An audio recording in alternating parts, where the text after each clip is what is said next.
Hello friends, আশা করি তোমরা সবাই ভালো আছো। এই দেখো, আজকে আমাদের হবে বক মাছের ঝোল। দেখে কত বড় বক মাছ! এ বাবারে! মাছটা আমি ভালো করে ধুয়ে নুন হলুদ মাখিয়ে নিয়েছি।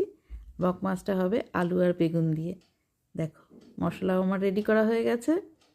এখানে আমি দুটো বেগুন ভাজো, বাকি সবজি। তেল গরম হয়ে গেছে, এক এক করে মাছগুলো ভেজে নিচ্ছি। আর এখানে ইনি ধর্না দিয়ে বসে আছে, যত সময় না মাছ ভাজা পাচ্ছে তত সময় নড়বে না। তো এখানে আমার মাছ ভাজাও কমপ্লিট হয়ে গেছে। এবার সবজিগুলো এক এক করে ভেজে নিচ্ছি।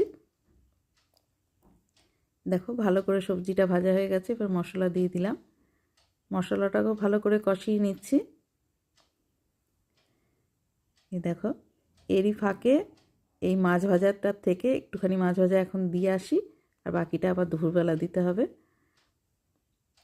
এদিকে আমার মশলা কষে রেডি হয়ে গেছে। আমি জল দিয়ে দিচ্ছি। ফুটে উঠলে মাছ দিয়ে দেবো। ভিডিওটা ভালো লাগলে তোমরা লাইক কমেন্ট শেয়ার করে দিও। পরে ভিডিও দেখা